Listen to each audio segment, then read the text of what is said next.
Pakibasa. Una, respeto at igalan ng bawat isa. Pangalawa, makinig sa guro at huwag maingay. Pangatlo, itaas ang kanang kamay kung nais niyong sumagot. At ang pang-apat, panatiling maginis ang silid aralan. Naiintindihan niyo ba mga bata? May nais na ba kayong idagdag? Kung wala na, sa ngayon, nais ko munang malaman kung sino ang lumiban sa klase. May lumiban ba sa klase sa ngayon? Okay, magaling. Dahil wala lumiban sa klase ngayon, bigyan niyo ng 3 palakpak ang inyong mga sarili. 1, 2, 3. Sinong napaalala ng ating tinalakay noong isang araw? Okay, Rodel. Magaling. Sa ngayon naman, may papakita ako sa monitor na awiting pinamagatang bawat bata ay may pangalan at karapatan. Nais kong magsipagtuyo ang lahat para sabay kantahin ito. Dahil pagkatapos nito, may itatanong ako sa inyo tungkol sa awiting ito.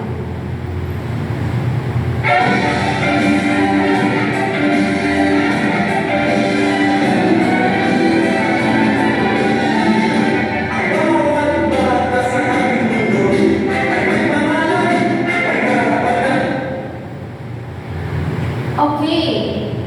Nagustuhan niyo ba yung kanta, mga bata? Okay, magaling. Dahil nagustuhan niyo yung kanta, ano ang napansin niyo sa kanta? Bawat bata ay may pagkarapatan, may pangalan at karapatan. Okay, Pamela? Magaling. Ngayon naman, ang tatalakayin natin ngayon ay tungkol sa mga sariling karapatan bilang isang bata. Bago ang lahat, babasahin na natin ang ating layunin ngayon.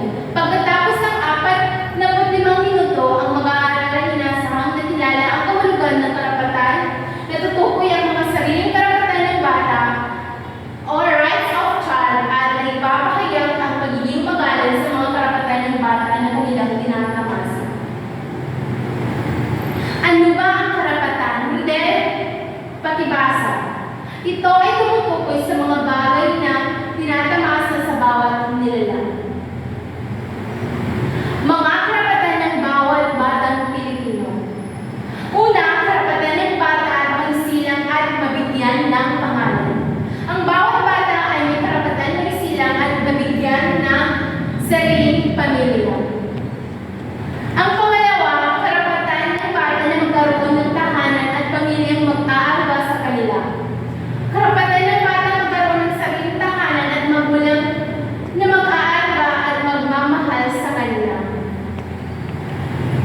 At ang panghuli, ito ay karapatan ng bata na mabigyan ng sapat na edukasyon. Ang bawat bata ay karapatan na makapag-aral. Mayaman man at mahirap ay dapat mabigyan ng pagkaroon ng sapat na edukasyon sa pamilya. Naiintindihan niyo ba ang ating tinalakay ngayong mga bata? May mga tanong pa ba kayo? At kung wala na, may individual tayong gawain. Handa na ba kayo? Okay. Ito ay may 2 kayong gawain. Ang pamagat ng ating gawain ay tukuyin mo ako. Ito ang unang gawain. At ang pangalawang gawain naman ay pagkilala sa karapatan ng tinatamasa ng bata. Basahin muna natin ang panuto. Tukuyin ang karapatang tinatamasa ng bata sa bawat pangungusap. Piliin ang letra ng tamang sagot sa kahon. Naiintindihan niyo ba yung panuto, mga bata? Okay, dahil naiintindihan ninyo, bibigyan ko kayo ng 10 minuto para tapusin ang gawain na ito.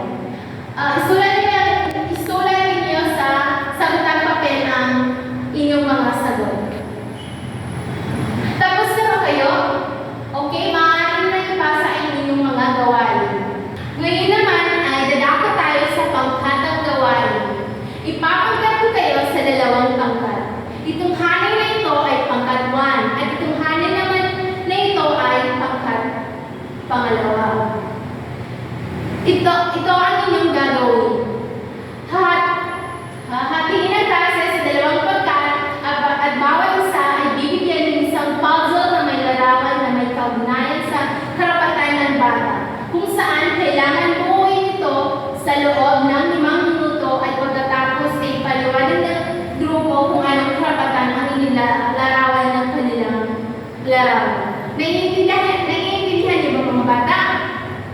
Okay. Dahil naiintindihan ninyo, bibigyan ko kayo ng 10 minuto para tapusin ito. Tapos na ba kayo mga bata? Okay, mahusay. Ngayon naman ay dadako tayo sa evaluation. Sa gawain man, tama o mali. Isulat sa loob ng kahon ang T kung ang larawan ay nagpapakita ng batang nagtatapasan ng karapatan. At M naman kung hindi. Bibigyan ko kayo ng 10 minuto para sagutan ang gawain nito. Tapos na ba kayo mga bata? Okay, mahusay. Naiintindihan niyo ba ang ating paksa ngayon? Kung naiintindihan niyo, ano nga ang karapatan? Okay, Isabel. Okay, magaling. Ano nga ang isang halimbawa ng karapatan ng mga bata?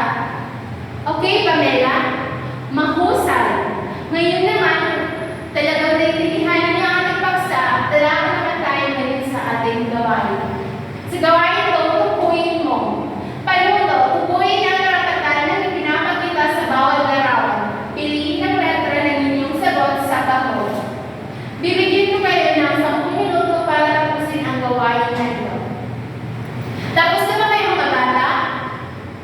Okay, mahusay. Ngayon naman, dahil malapit na uwian, may ibibigay ako sa inyong takdang aralin. Gumuhit ng isang larawan na nagpapakita ng isang karapatan ng bata na iyong natatamasa sa bahay o paaralan. Ipapaliwanag ito sa klase sa susunod na aralin. Isulat ang inyong ginuhit sa long bond paper. Maaari ba magsipag kayong lahat para sa ating panalangin? Amen.